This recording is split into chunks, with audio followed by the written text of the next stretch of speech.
Spirulina powder रे औषधीय तत्व रहिथिबार खूब कम लोकन को जଣା थाए।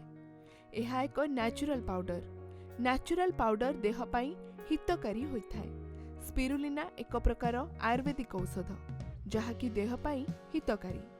एहा को समस्त वर्गर लोक खाई परिबे। एहार गुंड को पानी रे मिसाई पिया जाई थाए। एहा आम शरीर प्रति बेस लाभदायक। एहा को खाइबा द्वारा आम शरीर रे एहा प्रोटीन युक्त भावे काम करिथाए।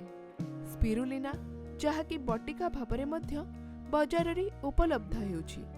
आम शरीर को मजबूत करने सहित एहा आम ब्रेन उपरे बेस भल प्रभाव पकाई थाए।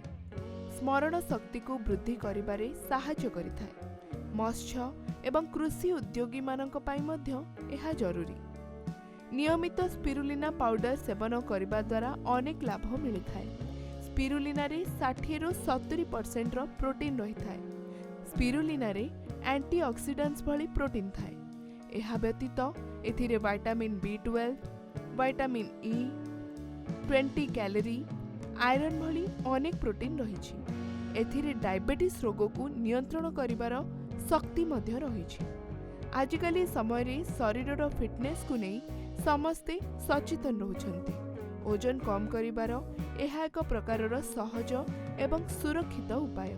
सकाळु स्पिरुलिना खाइले अल्सर भली समस्या मध्य दूर होइथाए।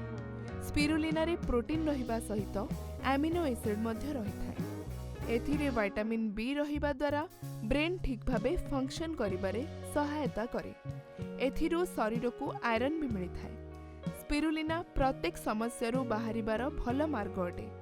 एहा इन्फेक्शन रक्षा करिबा सह मानसिक दुश्चिंतारू मध्य मुक्ति देइथाए। किंतु एही स्पिरुलिना पाउडर सेवन करिबा पूर्वरु निश्चित भावे डाक्तरंक परामर्श नियंतु।